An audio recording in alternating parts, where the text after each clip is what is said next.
Bonjour à tous, bonjour à toutes, bienvenue dans Tailgate, le podcast 100% ELF des équipes de The Free Agent. On se retrouve pour ce dernier, avant-dernier podcast. J'en aurai un dernier, pardon, j'ai commencé par dire une bêtise. Avant-dernier podcast, le podcast qui ne sera pas celui de la déprime. Oui, les Paris Musketeers sont éliminés de la saison ELF, mais nous sommes très fiers d'eux. Donc nous allons fêter tout de même cette belle saison avec une équipe presque au complet. Alors j'excuse déjà Steven qui n'est pas là parce que son petit garçon est malade. Donc on lui fait un gros bisou et on pense très fort au petit bout qui est pas très très bien, pas très en forme. Mais l'arrêt de compagnie est toujours dans nos cœurs, même si Steven n'est pas là. On a une équipe donc presque au complet. Mathieu Van Ball, salut mon Mathieu, comment ça va? Salut Flav, salut à tous et salut invité mystère. Il y a l'invité mystère. Julien qui est avec nous, Spring Football News, salut Jules, comment ça va? Salut, ça va tout le monde. Kevin qui est là aussi, salut mon Kevin.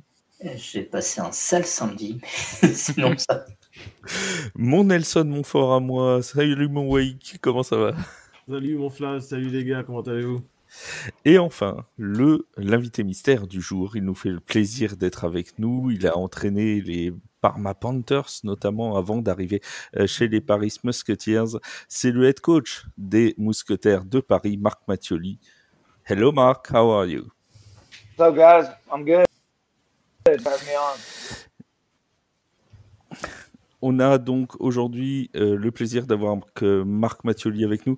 Wake, toi tu vas faire la traduction des premières questions. Déjà, demande-lui comment est-ce que quel regard il porte sur cette saison 2024. Okay, coach. So, how would you assess the season? Well, one thing that we talk a lot about, is looking at things. There's the we do every day, and then I would just start with the process. In that way, this was a big success, major strides, both with teams and how we also more than that, just everything that goes, how we practice, the culture, the chem was really here, and so things that today, when the season's long, man. Our first day of camp was 8, and now it's 10th, I think, right now. 5 months, and so you need something to every day, down every day, and that's more you win or lose a week. And so, when the culture of how we do things, bread and butter. Excuse me. Maybe can you take off the AirPods? The AirPods. Oh, me? Maybe. Yeah, because it cuts sometimes when you speak. Yes. Now it's better, I think. So you were telling about the process of the season. Petit problème technique. Tout va se régler. You guys hear me? Yeah, now we're good. All right. So you were talking about the process of the season from training camp all the way to the regular season. What I was saying was that with the success of the team, process of how we do things, it was a big. I mean, the culture that we were able to build, the chemistry, the leaders amongst the players, just the connectedness of the players, coaches, the whole thing. I think it was amazing. Our last games, and so because of that, I see that define the whole. It was a success, and I really don't believe. I think it's is what we do. We played in a game and the game to Vienna. We didn't. It was certainly a game that won that didn't go our way, and I think on the bigger picture of regardless of that game, I'm super proud of our team, and more than anything, just for the team came together and what we built, which at the end of the day, thing of what's possible when people for one common goal. So played, it was a major success. We're not playing in 2 weeks, but that life, but that entirety of the season, and grateful and proud of what we were able.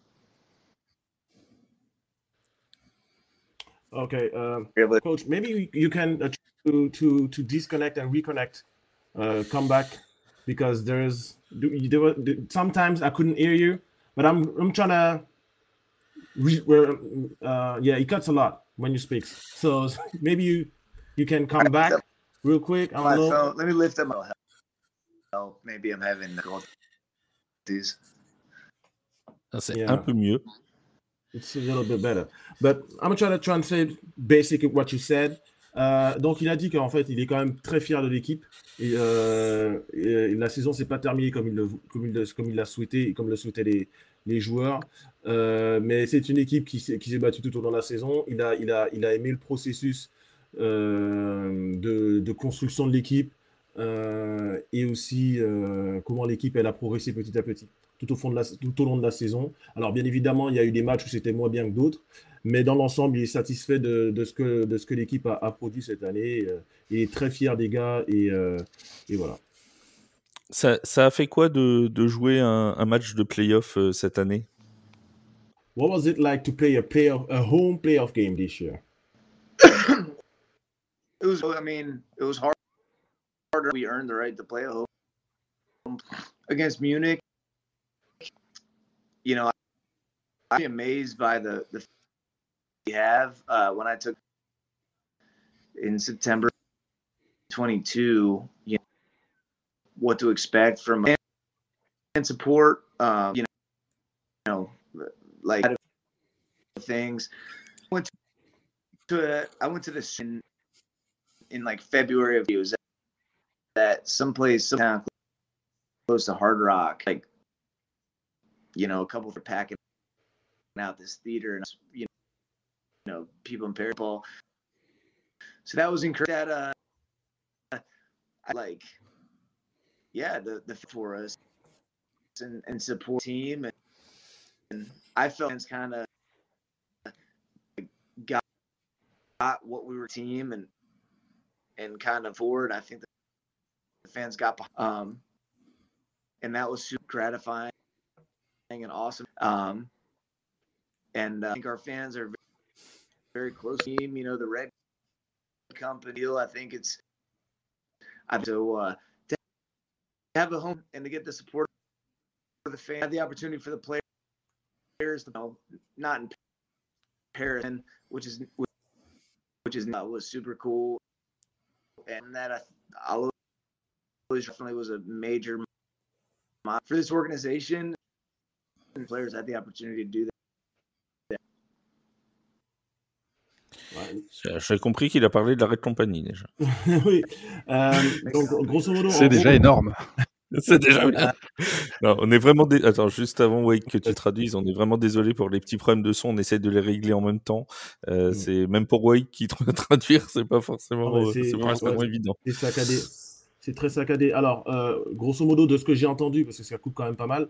En gros, quand il a pris l'équipe en septembre 2022, quand il a appris qu'il joignait l'équipe, en tout cas en septembre 2022, voilà, il n'aurait jamais pensé jouer, en tout cas avoir un tel soutien des fans et autour de cette équipe. Il y a un vrai engouement qui s'est créé et voilà, il était très content de pouvoir jouer ce match à domicile. Alors malheureusement, avec les conditions qu'on sait, on n'a pas pu jouer à Paris. Il a fallu se déplacer à Valenciennes, mais voilà, il est très content du soutien, notamment de la Red Company, donc ça, il est déjà mentionné. Et donc voilà, Mais c'est ça, vraiment j'ai quelque compris. chose. Ça, c'est quelque chose d'énorme pour l'équipe et pour la franchise d'avoir pu avoir un match de playoff à domicile cette saison. Ils ont bataillé toute la saison pour l'avoir. Ça n'a pas été quelque chose de facile. Ils ont tenu le match de playoff très tardivement. Et donc, c'est important et c'était quelque chose de très important pour eux d'avoir ce match à domicile. Il y a eu cette défaite contre Vienne donc ce week-end. Quel était l'état d'esprit des joueurs après cette défaite? Est-ce que c'était plutôt de la grosse déception ou plutôt de la fierté pour cette saison? So, after the Vienna game, what was the feeling like in the locker room? Were the players and the coaching staff down and disappointed because of the loss, or reflects on the season and was there some kind of was the player proud? Were the player proud and coaching staff proud of the way they fought all season? And yeah, basically. Yeah. So I think game, of course, the disappointment. You know, I think everybody was upset.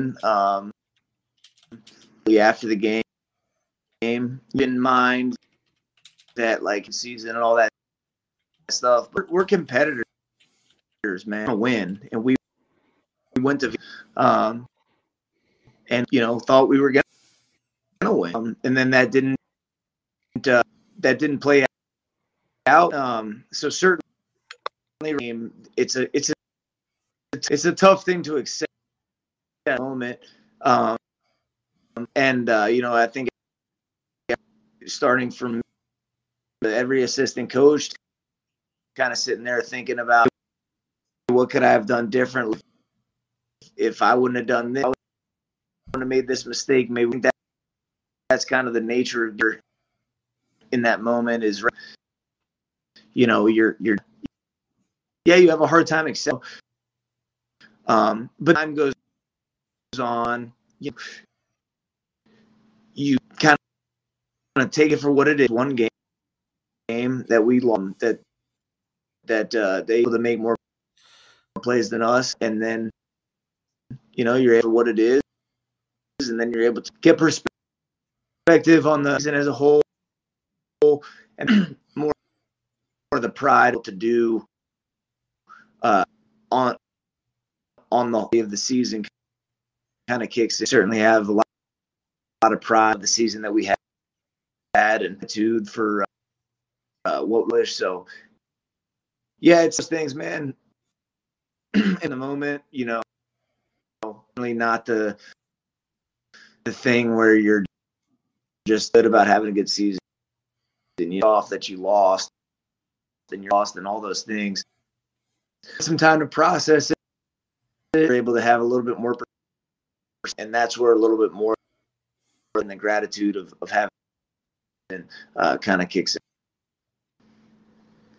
Ouais, donc c'est vrai que juste après le match, bien évidemment, tout le monde est déçu et un peu triste d'avoir perdu parce que en fait, au final, c'est quand même des compétiteurs. Ils sont tous des compétiteurs.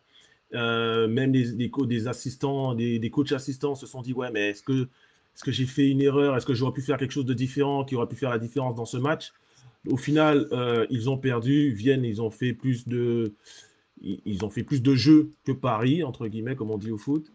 Et donc voilà, ils ont perdu. Et c'est vrai qu'une fois que le temps passe, c'est là que tu regardes la saison que tu as produit en tant qu'équipe. Et c'est vrai là, tu as un sentiment quand même de fierté. Tu te dis que tu as quand même gagné un match de playoff à domicile. Mais que voilà, tu aurais quand même voulu gagner ce match de playoff contre Vienne. Mais voilà, il y a quand même une forme de fierté sur le parcours qui a été réalisé. Je précise pour les auditeurs, donc il y a ces petits problèmes de son, mais Wake vous fait des traductions parfaites de choses que même nous n'entendons pas toujours. On dirait Nelson Montfort, c'est vraiment le Nelson Montfort. Mais surtout qu'on a la deuxième partie de l'émission où là on parlera entre nous, bien évidemment, de ce match de Vienne qui s'est passé. On débriefera toute la rencontre dans la deuxième partie une fois que Marc nous aura quittés. Est-ce que vous avez des questions, vous les garçons, parce qu'on va pas retenir Marc très longtemps, étant donné notamment la qualité de son. I have a question for you, coach. That's the hot question right now.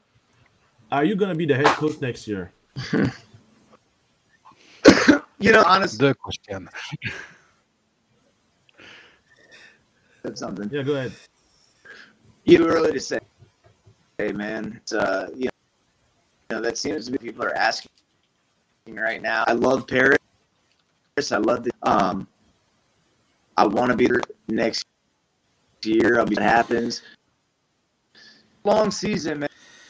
And it's season, and I just need to, impress and everything, and then important in life is to do that, and then to kind of push full steam onto the next. One thing I can tell you is that I drag this past the next season. There's going to be a to get reached and that's what I'm going to do. So, I would definitely possibility a great head coach of Paris next year, but obviously, I know what's going to happen over the next couple, and I'm going to respect it to respect, like I believe all the players, coaches, and everybody to before moving on. So that's the honest truth. Ouais. Donc en gros, pour l'instant, bien évidemment, il ne sait pas. Il n'a pas de réponse à la question. Il adore Paris, la ville de Paris. Ça, il tient à le préciser. Il aimerait coacher à Paris la saison prochaine. Mais voilà, la saison vient de se terminer. Il y a plein de paramètres à prendre en compte. Il y a des discussions à avoir. Et donc voilà, pour l'instant, bien évidemment, il a apprécié tout ce qu'il a fait jusque-là à Paris. Il a apprécié la franchise, les joueurs et comment on appelle ça, le siège, le board de Paris, entre guillemets. Office un peu, ouais. Le front office, voilà. Et donc voilà, il est très content d'être à Paris. Il aimerait être à Paris, mais voilà, il y a plusieurs paramètres à prendre en compte. Et là, il est beaucoup trop tôt pour donner une réponse définitive. Vas-y, mon jus. T'as une question là-dessus? Tu veux poser la tienne avant? Non, après. Hey, coach, I have a question. Do you think that European players are now starting to compete with the best American player in the league? And can you imagine maybe one day a team in the ELF without any American players? European players are on par with the imports in the ELF. Yeah, I made strides that the league is taken, and I don't think the league deserves, the players deserve credit for to the demands of the league. It has situation and is very, very demand players in that these guys are play a professional schedule, professional of play, the way the profession, they're not in the scheduling. Like if you look at our 11 or 12, I coached in NCAA, the Pac-12 for 6 years. We never played 11 games straight. So is in my opinion, not with what they're asking to do. They're out of touch with exactly asking the players to do. Players have risen to the what they are being asked about. Because of that level of play from a lot of guys has really, really grown up a lot. And I do think that the top year, I don't think there's any difference at all between now and towards I think that's a great thing. So it's something, and I think that's just kind of out of necessity. As far as the league league with, I don't know, a good thing aspire for or not. Quarterback play, I don't think, the league could have, Americans expects, and even then, I don't know a good thing, but I think that would be the thing that would be far about Americans versus Europeans. But the bottom line is that the European players has and they deserve. That's been a great thing to see. Ouais, donc en gros, c'est vrai qu'il a parlé du calendrier, notamment de ce qui est demandé aux joueurs européens et voilà, qui n'a pas été idéal cette saison. Il a dit qu'il a coaché en NCAA. Alors, je sais qu'il a coaché à Vanderbilt et il a coaché pendant 6 ans en NCAA et qu'il n'a jamais de sa carrière coaché. Les joueurs n'ont jamais eu à jouer 11 matchs d'affilée en NCAA. Là, ça n'est jamais arrivé. Et là, ce qui est demandé aux Européens, voilà, c'est les joueurs de LF. C'est pas forcément ce qu'il y a de mieux pour eux et pour le produit qui est ensuite sur le terrain. Mais il dit que, voilà, que les joueurs européens font beaucoup de progrès, que malheureusement, par contre, il sera sur certaines positions, notamment celle de quarterback, compliqué de se passer pour l'instant des Américains, mais que ça va quand même dans la bonne direction, que les joueurs européens prennent du niveau, mais c'est pas encore, en tout cas à certaines positions, forcément envisageable de se passer des Américains. Il ne sait même pas en fait si la Ligue souhaite ne pas avoir d'Américains. Ce qui est sûr, c'est que la Ligue souhaite le développement des joueurs européens, mais parce que voilà, entre guillemets, on ne veut pas refaire une NFL Europe où il n'y avait que des Américains.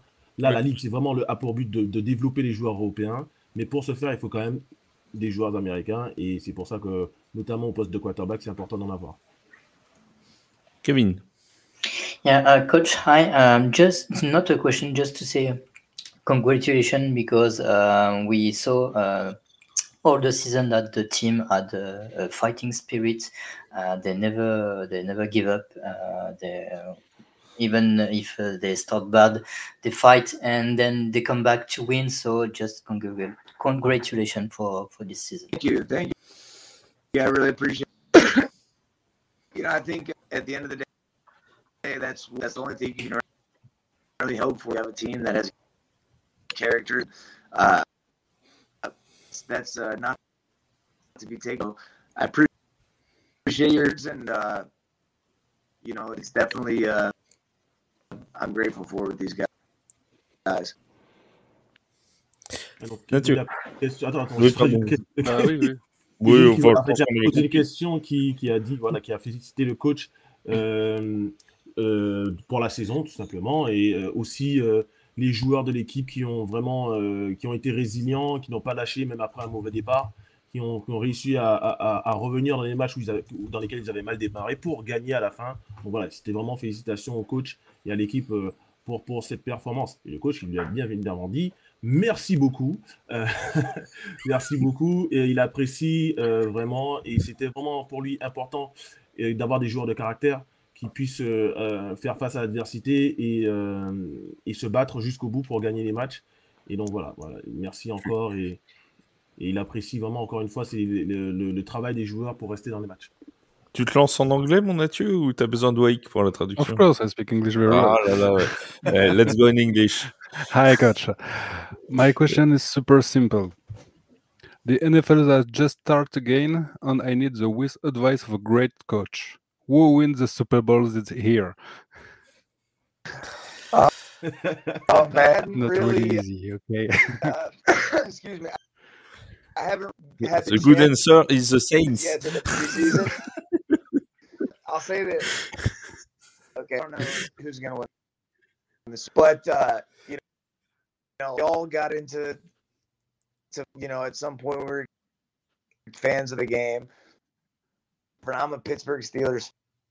I'm a Steelers guy. It's ruined Steelers. I'm always going to be pulling for this. But as far as who, I don't know. It seems like the Chiefs. Those have been teams. games of the last little while here. I probably the odds-on fit like they have been. In fact, they got the coach, so they're probably the odds-on fit. I really don't know, but guys, that's what I'll be rooting for. Ok, donc. Non, attends, j'ai posé la question, je traduis. Il a dit les Bengals vont gagner, ce sont les meilleurs. Non, c'est ce qu'il a dit. Because coach, he wants the Bengals to win. So he basically said the Bengals. It's funny, Dawson Day. I don't know if you know that, but the Bengals connection. Yeah. He's a Bengals fan. Yeah, he told us. Yeah, Dawson and Bengals. East Ohio, Southeast Ohio. Yeah. Donc Mathieu qui a demandé au coach, quelle équipe va gagner le Super Bowl, en gros, il lui a demandé, comme c'est un coach et qu'il a la science infuse, est-ce qu'il sait qui va gagner le Super Bowl? Il a le regard aiguisé. Il a le regard aiguisé. Et le coach lui a dit, franchement, j'en sais rien. Voilà, pour être honnête, il n'en sait rien. Il est supporter des Steelers de Pittsburgh, Black and Yellow. C'est vraiment son équipe. Par contre, voilà. Moi aussi, je les aime bien depuis qu'ils ont battu Atlanta ce week-end. Il y a les Chiefs qui sont favoris, puisqu'évidemment, ils ont un grand quarterback, un grand head coach, une grande équipe. Donc, il est quand même les favoris. Mais lui, quoi qu'il arrive, il va supporter les Steelers de Pittsburgh. Et il a noté. Il a dit aussi que Daniel Jones, c'était une pompe à vélo. Il a aussi dit que Dawson Dales, lui, est supporter des Bengals de Cincinnati parce que c'est quelqu'un qui vient de l'Ohio. Il ne peut pas avoir que des qualités, Dawson. On n'a pas tous la chance d'affronter les Panthers en première week. C'est vrai, c'est pas faux. Mon Wake, je te laisse remercier beaucoup le coach. Yeah. So, coach, thank you for your time. It was great having you. On a personal note, I would love, I don't know if you saw my interviews, but I would love to have a sit-down interview with you. That would be a dream come true. For sure, man. Let me know. You guys do a great job. And I'll say this, I think the support of the Musketeers is blown. The coverage, you guys is, and really players, the best coaches.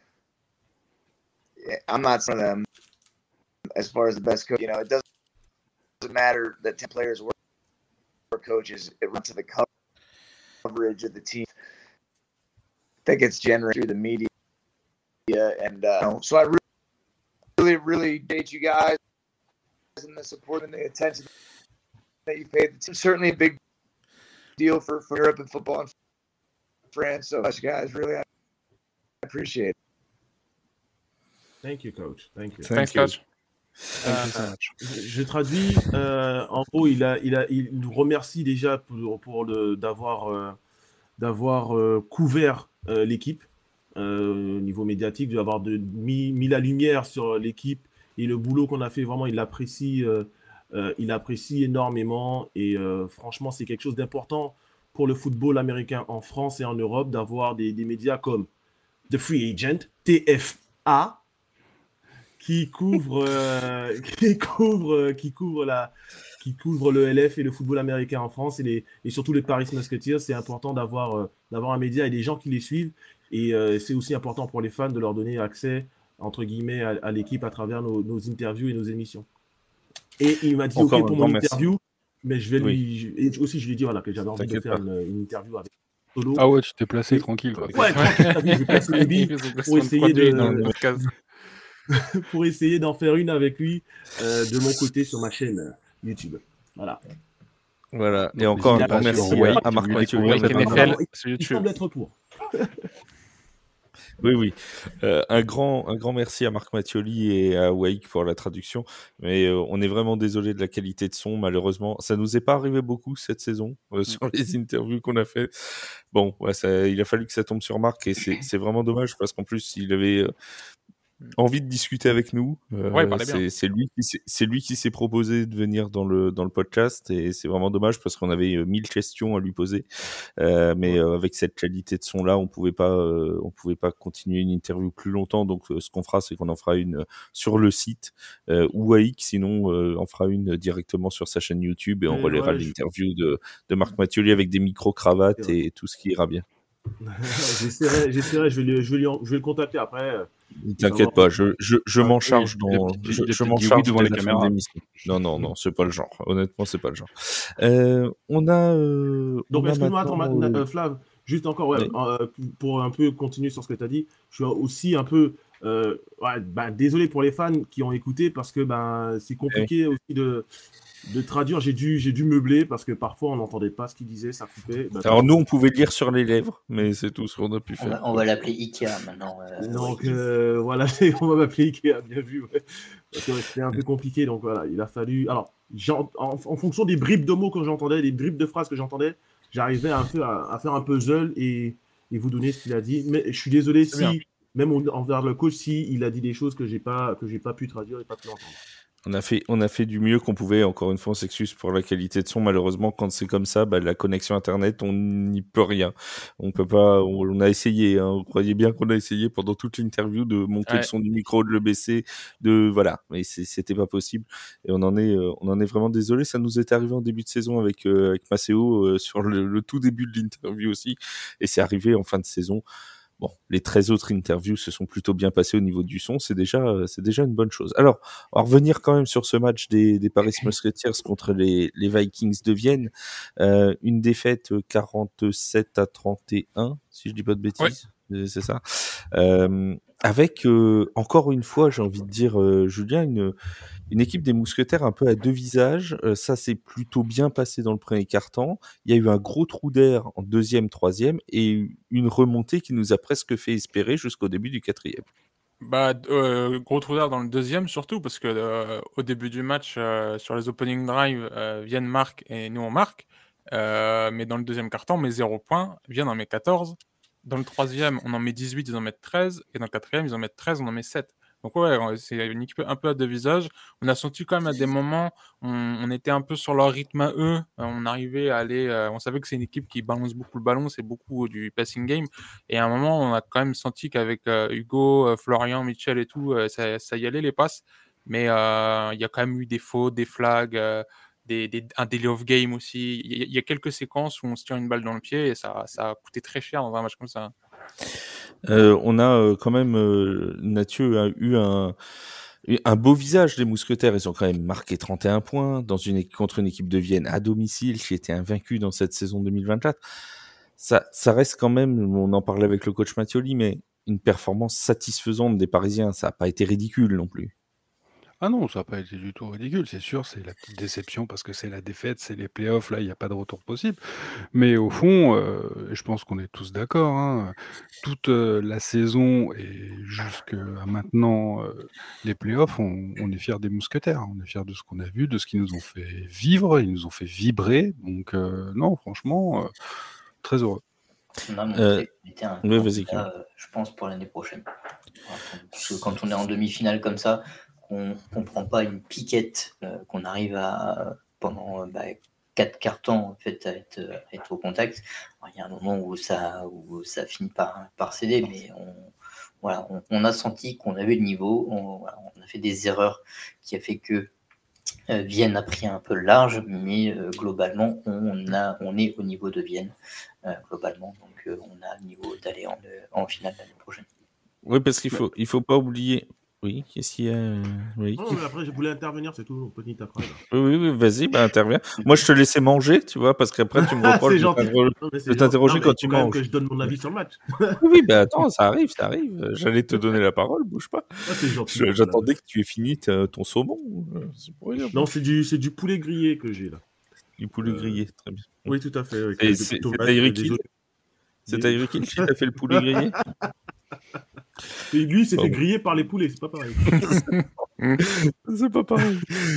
Oui, vas-y, ton avis sur le match. Non, c'est comme vous l'avez dit, on est déçu parce que on perd en demi-finale. On perd un match Alors, est-ce qu'on est au-dessus de Vienne? Je ne sais pas si on est au-dessus de Vienne, mais on n'est pas spécialement... géographiquement, oui. Géographiquement, oui. Mais en tout cas, en termes de niveau, si on regarde sur le papier, c'est deux effectifs qui se valent. Hein, et je crois que je donnerais un petit avantage quand même à Paris. Mais vraiment, c'est vraiment des équipes du même niveau. Sauf qu'on a vu une différence entre une équipe qui a l'expérience du moment, qui a des joueurs d'expérience. On pense notamment à Rhys Horn, à Florian Bierbaumer, le tight end qui met 3 TD. Après, voilà, qui n'avait pas fait le début de saison parce qu'il avait fait des essais pour les équipes NFL. Donc, c'est vraiment une équipe solide qu'on a maintenue en respect, qu'on a fait douter à un moment, puisqu'on revient qu'à 3 points. Et puis, malheureusement, quand tu reviens à 3 points, après, tu as un bust in coverage, tu as une mauvaise communication dans la défense et tu te prends un TD derrière. Et là, bien évidemment, ça casse le dos, quoi. D'ailleurs, qu'est-ce qui s'est passé dans cette action? Parce qu'on a eu Horn qui s'est retrouvé, mais alors vraiment tout seul dans la pampa, au milieu du terrain. Problème de communication, problème de communication entre le safety et le corner. C'est un TD. Je ne sais pas si Julien il s'en souvient, mais je l'ai sous les yeux là. Non, mais je parle. Rhys Horn a marqué exactement le même TD face au Mercenaries. Alors, je ne sais pas si c'était à Vienne ou là-bas, mais je crois que c'était à Vienne. Il a marqué exactement le même TD sur le même type d'action. Il se retrouve solo. Alors, je ne sais pas si c'est un design de l'action qui fait que il y a forcément une communication. On voit que Maceo descend sur un tracé un peu plus court parce qu'il joue un petit peu il est safety, donc peut-être qu'il va sur un tracé un peu plus court et il ne voit pas Rhys Horn partir dans le deep et c'est là qu'il se fait avoir. Et puis même, on voit au premier plan, il fait un geste, genre il regarde sur le côté en mode, mais c'était pas à moi. Pourquoi il n'y a personne qui allait le chercher, lui? Pourquoi il est tout seul, lui? Il aurait fallu quelqu'un qui aille là-dessus. Mais oui, c'est vrai qu'en plus, c'est le vrai tournant du match, parce que Paris était revenu à 3 points. Ouais, à ce moment-là, il y a 31-34 à 7 minutes 20. Donc c'est vraiment jouable. Hein. On a 3 time-out. Oui, tu fais un stop là. Mais il y a eu des erreurs bien avant, en fait, déjà. Il y a eu des DPI et tout, des dead game, comme je disais. Mais à ce moment-là du match, oui, bon, quand on regarde des matchs des Vikings, ils font quand même des go routes où ils envoient les receveurs le plus loin possible. Et puis avec le bras de Ben Holmes, c'est sûr que Rhys Horn nous a touré, ça catch. Et c'est vrai que là, comme tu dis, nous, on a les débits, ils sont un peu bas.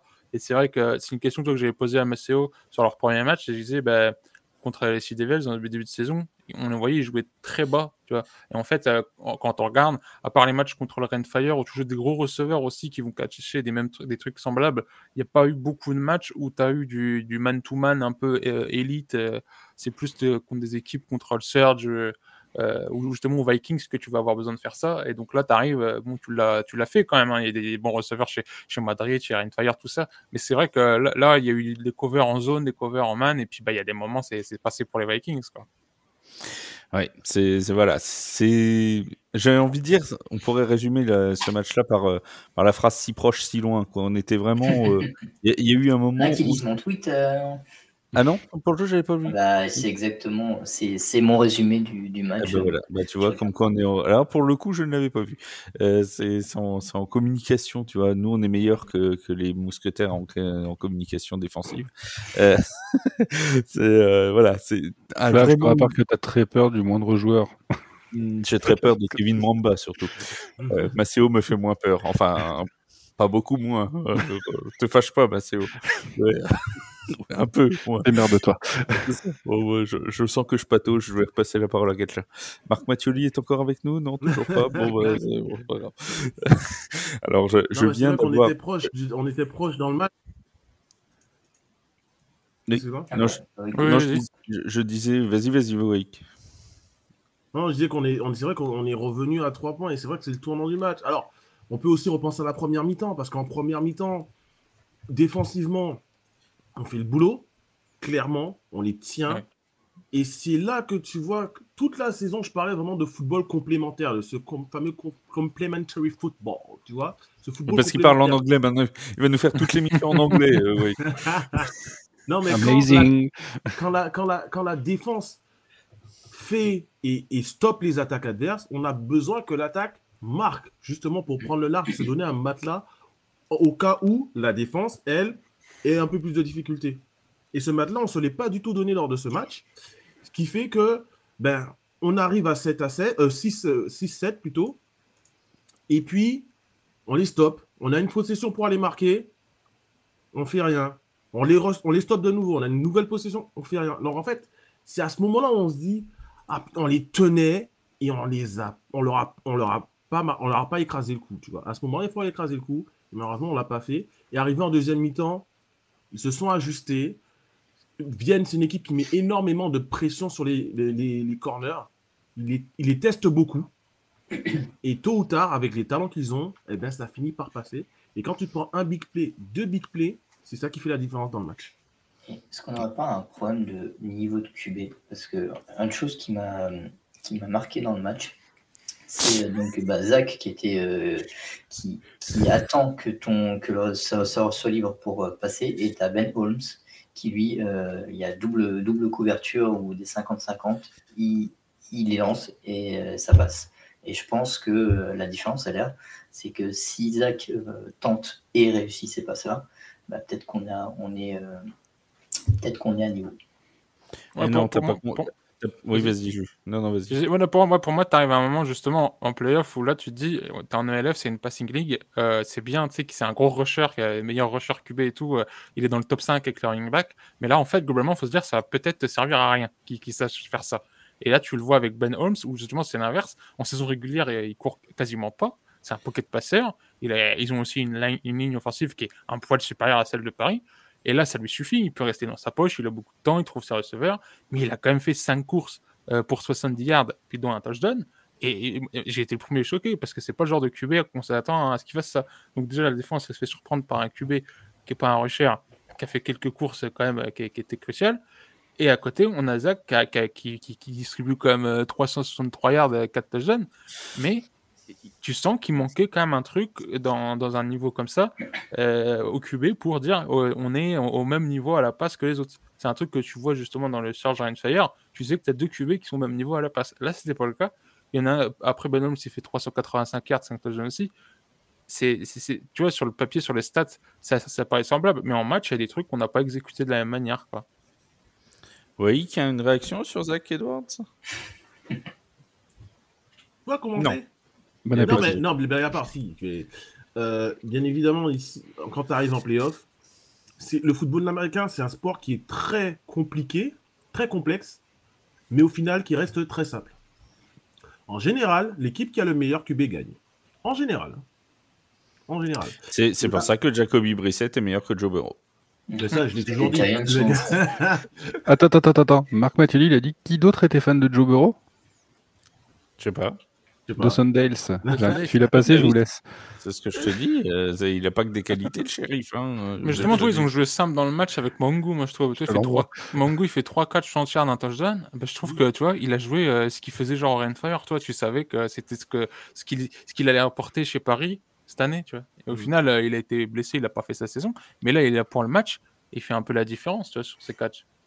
Il fait de bons catchs. Après, il était limité par ses problèmes physiques, mais quand il est rentré, il a été intéressant. Mais pour en revenir à Zach Edwards, en effet, encore une fois, une équipe qui ne va pas te laisser courir, si on ne le laisse pas courir, Zach Edwards, qu'on force à lancer le ballon et à rester dans la poche, c'est très très compliqué pour lui. C'est ce que la ligne défensive des Vikings a réussi à faire, c'est à maintenir Zach Edwards dans la poche. Il n'a pas eu trop de réussite à la course. Parce que on sait comment jouer. Et malheureusement, son problème, Zach Edwards, c'est que les lectures sont parfois un peu déficientes. Donc, malgré tout le talent qu'on a, exactement. Mais, sauf que, ouais. Quand même. Malgré tout le talent qu'on a au poste de receveur, on est très limité dans le jeu de passe. Alors, on voit les stats, comme l'a dit Julien, les stats, elles sont pas du tout représentatives. Donc, comme quoi, les chiffres mentent. Edwards. Il a 300, je sais pas combien de yards à la passe, mais en fait, quand tu enlèves le touchdown du Gotekedam des premiers cartons et le touchdown de notre ami Austin Mitchell, tu lui enlèves déjà plus de 100 yards. En fait, en 2 jeux. Donc, à part ça, donc en fait, au lieu de 350, il est déjà à 250, et sur les 250, en vrai, je suis sûr qu'on retrouve encore. En fait, on n'a pas eu de drive construit comme le drive qu'on a pu avoir. À Munich, qui était le meilleur drive de la saison, quoi. Oui. Là, clairement, le winning drive de Munich est pour moi le meilleur drive des Mousquetaires de toute l'année. Ça, c'est très très net là-dessus. D'ailleurs, il y avait une question et on s'excuse auprès de notre follower sur Discord qui nous avait demandé de poser une question à Marc Mattioli sur justement est-ce que c'était une consigne de privilégier les big plays plutôt que de faire des drives à petits gains construits. Malheureusement, dû au problème de son, on n'a pas pu poser cette question, mais Wake, il la gardera pour son interview sur sa chaîne. Mais ça, tu vois, c'était sûr que c'était un critère qui allait arriver parce que, par exemple, les Vikings, cette semaine, ils communiquaient sur le fait que eux, ils voulaient bloquer Mitchell parce qu'ils savaient qu'il faisait des très bons retours et que justement, pareil, c'est pas non plus des tonnes de long drive de 70, 80, 90 yards durant la saison parce que t'as Mitchell, il te met dans les 40 adverses. Donc, bon, ça t'arrange.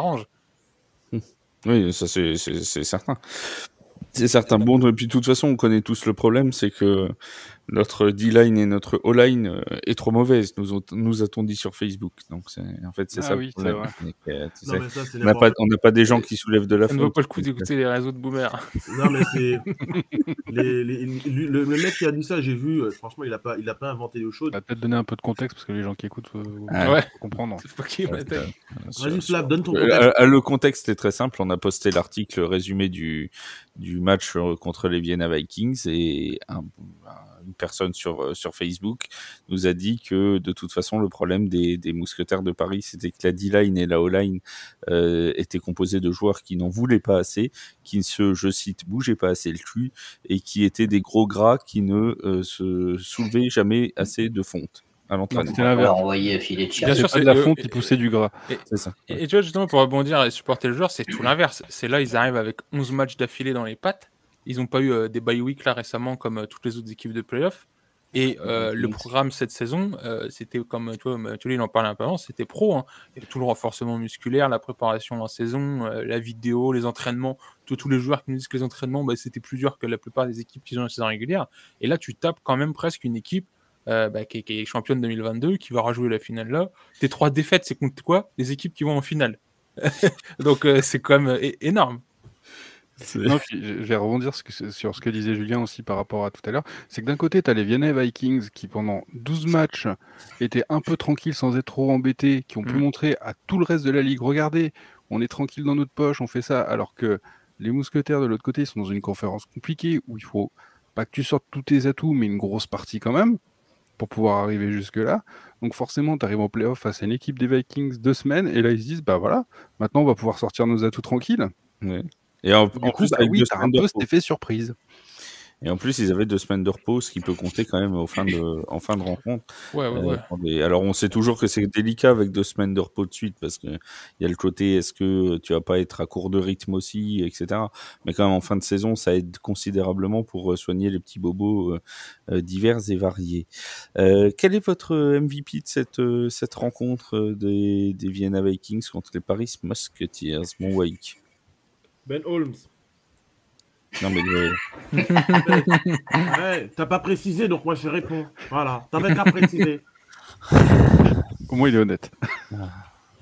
On vit une saison longue et difficile. Bon, alors je répète, le MVP des Paris Musketeers pour ce match contre les Vienna Vikings. Mieux, oui.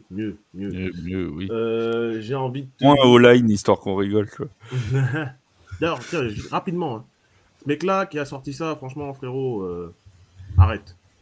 On va t'envoyer t'entraîner avec les O-line et les D-line, et puis tu vas nous dire ce que t'en penses. Parce que là, franchement, il n'a pas voulu le dire, Flav, mais moi, je vais le dire. C'est vraiment idiot ce que t'as dit. Voilà, clair et net.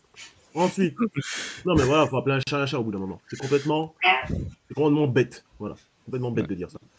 Parce que les gars s'entraînent. C'est juste que quand tu tombes sur l'une des meilleures lignes offensives d'Europe, mais c'est compliqué. Voilà, on a eu du mal sur la ligne défensive. Ouais, il faut le dire, il ne faut pas avoir peur de dire que notre ligne défensive a été un petit peu dominée par la ligne offensive de Vienne, mais c'est pas pour autant qu'on est nul. On a juste été moins bon. Il faut savoir nuancer les propos, en fait. C'est un peu ça le problème de notre planète, de notre pays, c'est qu'on ne sait pas nuancer. Voilà, ben lui, cet idiot... Alors que Wake est un homme très nuancé. Tout à fait, moi je suis tout dans la nuance. Non mais voilà, en tout cas, c'était pour revenir sur cet idiot. Par contre, en effet, moi MVP pour les Parisiens, je dirais Hugo Tekedam. Hugo Tekedam. Parce que son TD, il fait énormément de bien en première mi-temps. Il fait encore quelques catchs super importants. Donc, ouais, Il en met 2, hein, des TD. Il en met deux. Il en met 2, voilà. Donc, Le deuxième est magnifique.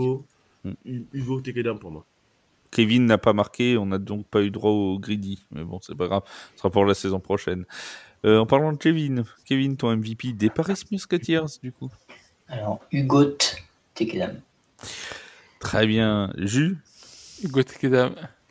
Très bien. Ça va être peut-être un plébiscite pour Hugo. Non, ça sera Thomas Felicia. Ah, Parce que je suis ouais. désolé, mais quand Zach il s'est fait secouer par le défenseur de Vienne et que lui il allait le chercher dehors et il te l'a repoussé en mode oh tu touches pas mon QB, franchement respect. On aime beaucoup Thomas. J'ai beaucoup kiffé cette action, donc ça c'est un mec bien, donc je tiens à décerner mon MVP pour lui.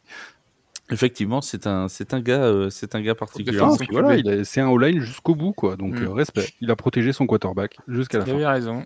C'est ça, il a raison. Un petit mot quand même sur l'autre demi-finale entre le Surge de Stuttgart et le Rhein-Fire. Une demi-finale absolument incroyable, Julien. Ouais, vraiment très bonne demi-finale. C'était le rematch de la finale l'année dernière, qui était même justement, je trouve, un peu mieux. Enfin, ce qui était bien de voir, c'était justement que le Surge était quand même présent dans quasiment 95% du match. L'année dernière, à un moment dans le quatrième quart-temps, on sent que c'est quand même joué. Mais là, en fait, ça finit quand même à un moment par céder du côté de Surge. Je trouvais qu'ils arrivaient dans le match très disciplinés et ça s'est perdu justement dans la deuxième partie de mi-temps. Alors que ça a commencé à bien pleuvoir dans le deuxième quart-temps et ça a traîné un peu jusqu'au fin de match. Et on s'est senti à un moment qu'ils passaient moins. Donc, ils utilisaient beaucoup Nico Kandar, le running back français, qui a fait quand même un bon match, 22 courses, 88 yards. 29-23 pour le Rhein-Fire qui va chercher les points en prolongation. Mais le match était quand même très satisfaisant à voir. Il y a les interceptions de Ryan Hennessy qui sont vraiment pas de bol. Mais il y a aussi c'était pas 100% de sa faute. Mais globalement, très très bon match. J'aurais préféré voir le Surge contre le Vikings en finale. Je pense que ça aurait donné un beau match parce que je pense que le Rhein-Fire je mise sur une victoire Vikings parce que le Rhein-Fire a quand même quelques failles là. Ça se voit dans le match. C'est le Rhein-Fire du coup. Et j'ai envie de citer Jim Tomsula qui a dit à la fin du match, c'est dommage qu'il fallait un perdant parce que c'est vrai que le match a été très beau et que ça aurait pu être une finale clairement. Je pense qu'avec le premier match de la saison contre Paris de cette année à domicile, je pense que c'est les deux matchs les plus durs qu'ils ont eu à faire avec aussi une mi-temps contre Berlin. Donc c'était un bon match. C'est une finale entre deux anciens champions du coup, de l'ELF, entre le Rhein-Fire et les 2022 et celui de 2023. Voilà. Une petite big up aussi au Surge qui nous a fait une Pete Carroll, du coup le head coach du Surge en voulant faire une passe à quelques yards de leur but alors qu'il pleut comme pas deux. Ouais, puis tu vois, comme je dis, puis que t'as Nico, il faisait un bon match au sol, à ce moment-là, t'aurais pu courir quoi. Ouais, surtout quand tu mènes le MVP. De deux possessions dans le dernier quart-temps face au Rhein-Fire à domicile, il pleut des cordes, c'est le déluge, c'est l'apocalypse. Le Rhein-Fire n'est pas capable de stopper la course. Nicolas Kandar, comme tu l'as dit, fait un énorme match. Et tu perds, mais franchement. Puis ils mettent que 3 points en deuxième mi-temps, quoi. Je sais pas comment. Il était plus difficile de perdre ce match que de le gagner. Quoi. Voilà. Et donc, il mène 23-13 dans les 5 dernières minutes, quoi. Donc, petit point, quoi. Alors attends, parce que Nathieu nous fait une théorie du complot. Non, c'était une blague en message privé, ok, ça y est. Non, moi je parle dans le message privé. Mais ça ne m'étonnerait pas que la Ligue ait tout fait pour que, effectivement, on favorise le Rhein-Fire. Ce sera pas la moi sur le replay, j'ai vu qu'il y avait un false start qui n'était pas sifflé. Un très gros false start de Rhein-Fire qui était pas sifflé. Voilà, on va parler de l'arbitrage. Là, je peux accuser parce que franchement, il était énorme. Après, ça change, c'est un false start qui ne change pas trop le résultat du match, mais il y a eu un false start pas sifflé. Ça change tout. C'est le referee time, donc pendant 5 minutes, nous allons pouvoir déverser notre haine sur l'arbitrage allemand. Honteux. Une nouvelle fois, c'est honteux, c'est scandaleux. De toute façon, tout flag contre Paris est scandaleux. Je vous le dis tout de suite. Non, mais il y en a quand même. Non. Oui, mais non. Il y en a qui ont manqué contre les Vikings quand même. Il y en a eu moins, mais il y a eu quand même encore des holdings qui n'ont pas été sifflés du côté Vikings, qui étaient bien vilains quand même. Je veux pas dire. Non, t'avais l'impression que l'arbitre, il était là quand il devait mettre une pénalité aux Vikings, genre ah mince. Alors moi, il avait une espèce d'air. L'un de mes moments. Alors ça fera 50 € en plus, s'il vous plaît.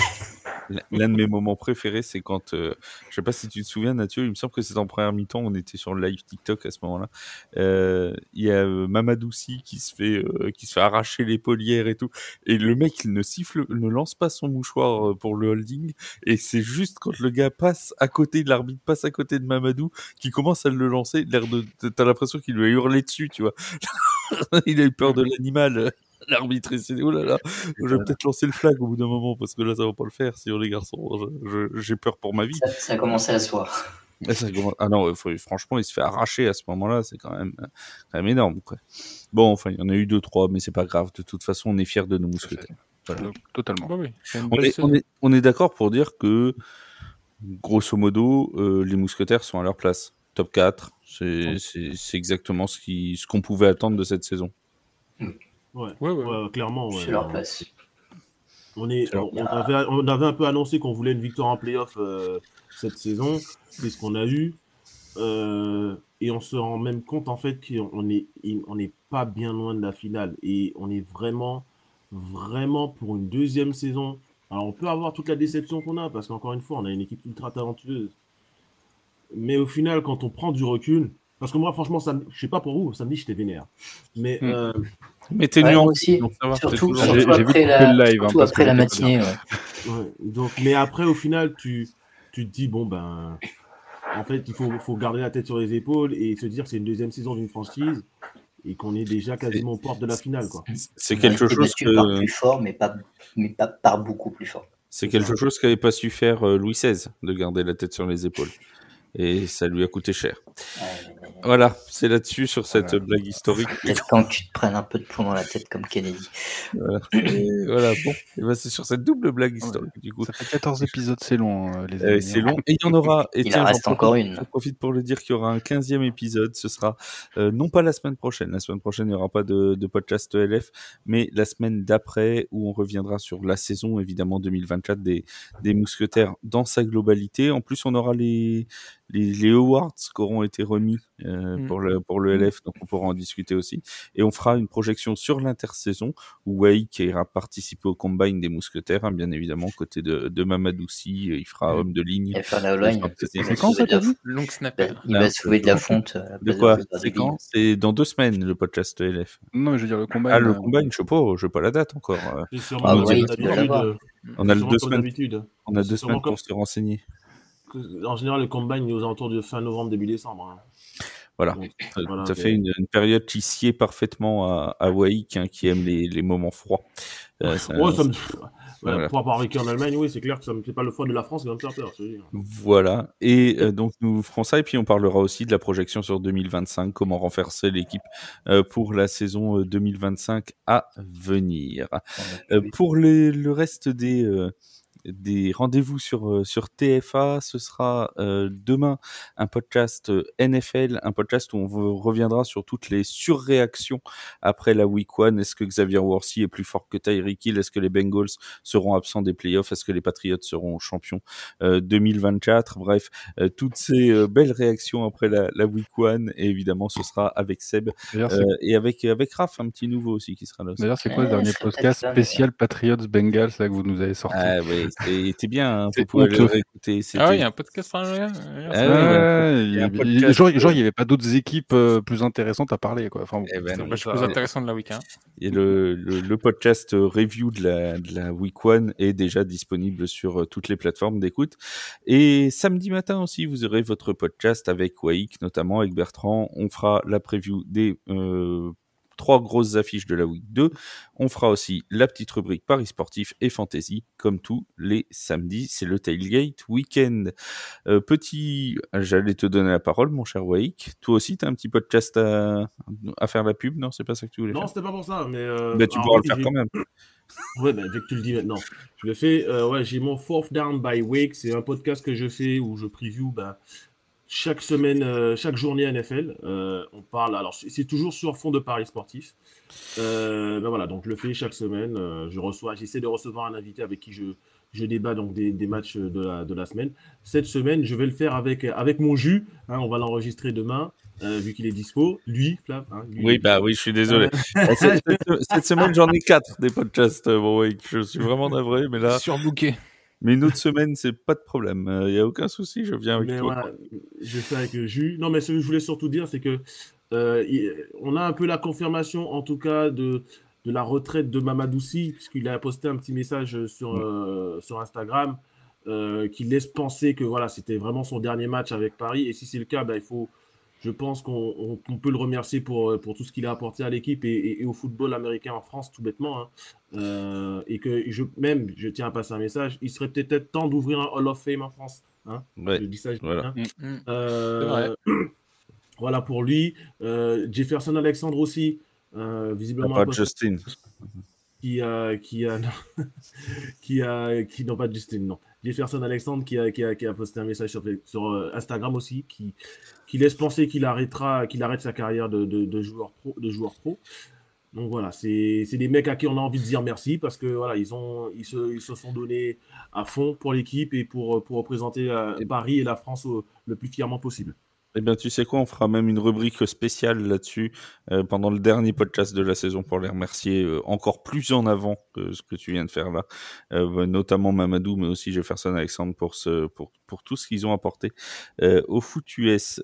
Kevin, toi, l'actualité c'est sur TFA hein, et sur le compte ELF. Oui, puisque maintenant parce que le LF, le compte ELF va rentrer en hibernation.